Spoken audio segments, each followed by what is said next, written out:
Right, so this is the Foundling Museum. I'm going to go in here and have a look. I didn't actually go in it the last time I came up to film here. I just didn't have enough time. I was coming from somewhere, going to somewhere else at the same time. Yeah, there's actually nothing left of the original Foundling Hospital apart from the entrance gates and a bit of a covered walkway where the Foundlings exercise. I'm going to go around and film that later, but that's going to be on another vlog.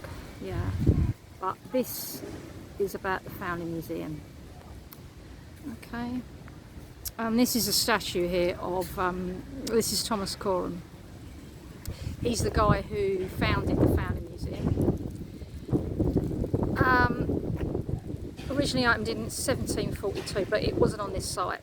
It wasn't in Bloomsbury. It was in Hatton Garden, and the building got too small for all the babies being brought in, so they had to move it to its site in Bloomsbury. And this is the site of where the hospital was. It's all been demolished now.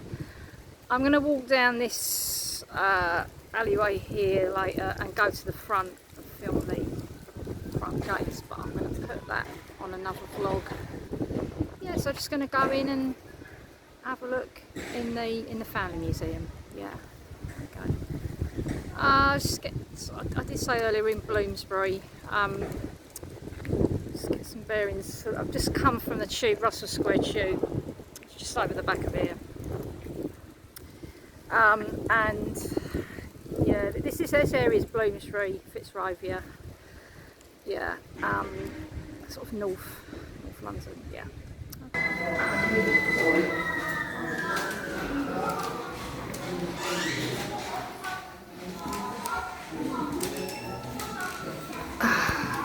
was saying earlier about Hatton Garden was the original site.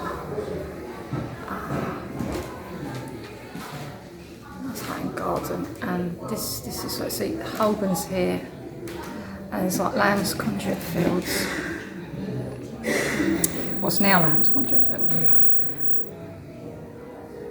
Lamb's Conduit Street.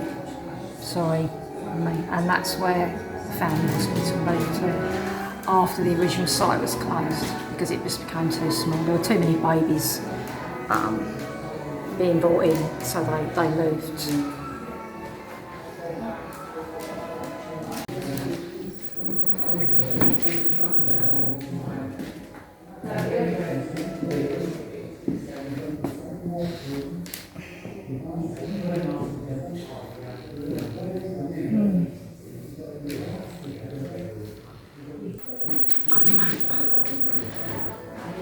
The site.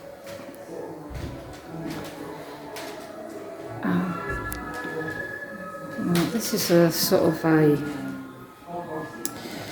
this is what was built. Got a shadow behind me, sorry. This was the site, and the only part left are the entrance gates here.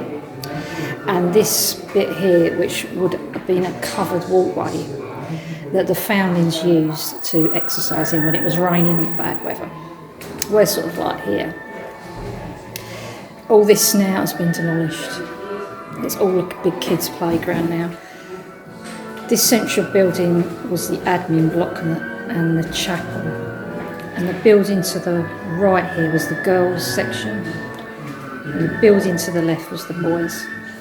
And they were kept completely separate at all times. They did attend the chapel together, but they were kept separate once again. Yeah, and that's how it was have looked like when it was built.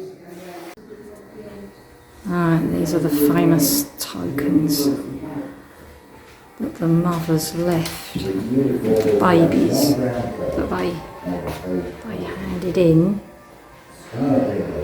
So at one time, if they needed to, they could identify them.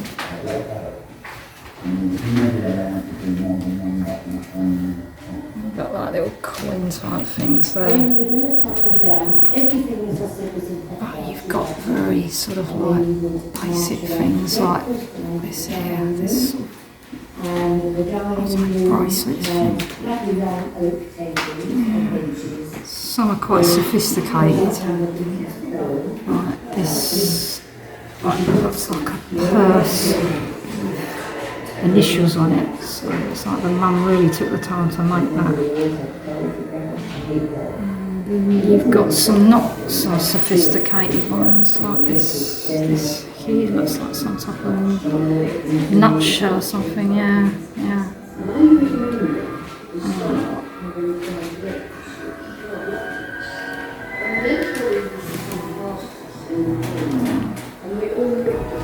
These are all original.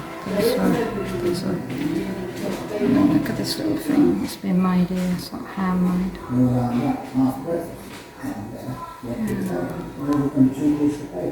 Is that blurred? Right, this is an admission book. And these little scraps here, see that would have been left with the baby by the mum. So with this one, it's a baby left in 1759, child about 17 days old. Marks on the body, a boy christened. I write about this in my book, Amy, about how she was brought in 3 weeks old, I think she was. And her mum left this sort of ribbon on her. But yeah, these are every baby that was brought in would have been entered into this ledger. I actually write about that. Yeah, and I actually write about that at the beginning when Amy's brought into the hospital, about her appearance, how old she was, whether she'd been baptised or not, whether she'd had any illnesses or vaccinations or whatever. We're just having a laugh at these names that some of the foundlings were given. William Hogarth, he was one of the patrons, champion uplister, Columbus Bridge. Emma Plantagenet and Coram, they were actually given the surname Coram, which is quite interesting after the founder. Yeah, we're just laughing at some of that. Walter Raleigh. We're just laughing at some of the funny names they were given. Yeah. These pictures here. This is a painting. Oh, this is what the Foundling uniform looked like. It was brown woolen serge, white aprons, white caps. I write all about that as well in Amy. This is actually painted a lot later, about 100 years after Amy was there. This is a Victorian era. It's by Emma Brown. Now I'm sure her dad or something was something to do with the Coram Hospital, and she painted, she depicted the foundlings, which was quite an achievement for a woman in those days. A woman painter. This is the menu of the foundlings. I actually write about that, what they ate. It was quite good for the time. They were probably better fed than the majority of the working class kids out there. I actually write about this mallet where the matron used to bang it on the table, tell them when to eat. Yeah, I actually write about that. These are the Foundling uniforms, but they're dated from the 1940s, but they didn't really change that much in colour. That's the boys' uniform, that is. Here's a cabbage. That's true. The sent outside English regardless of the medication. They do live down with a column, and we have those colonies. Literally all huddling together to try and keep warm. This is the chapel, which I do talk about in the book, where that's the only time the boys and the girls would have actually seen each other. They weren't allowed to talk, communicate. Got some contemporary image to when my book's set, which is in the late 1780s.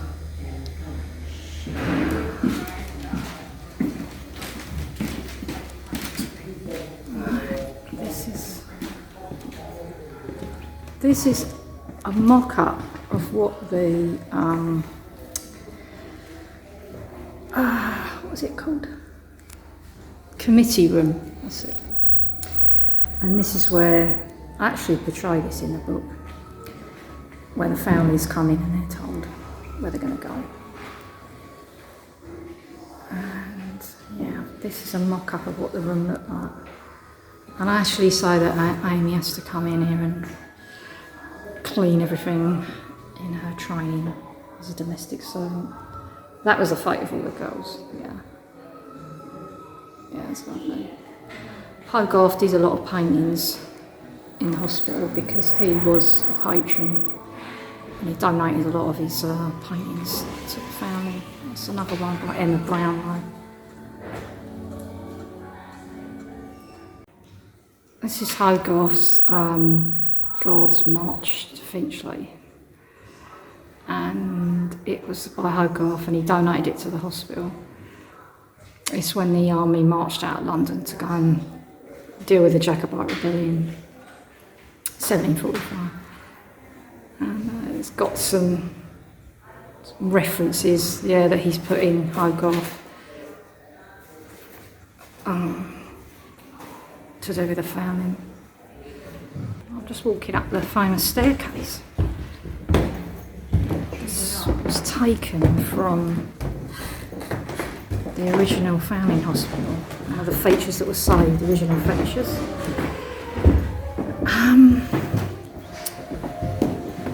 Apparently there's a concert going on up here, so I'm just trying to see if we can avoid it. I don't really want to start filming them. Okay.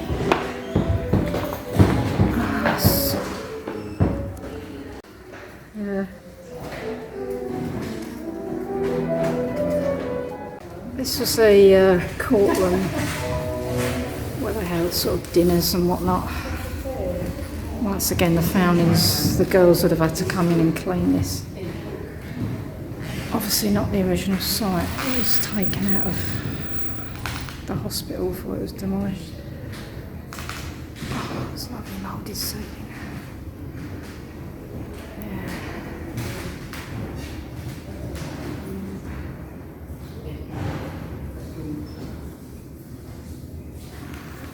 Not bad, fireplace. This has got a sort of a reference to the foundings because it was the child brought to Pharaoh's daughter. It's a biblical reference.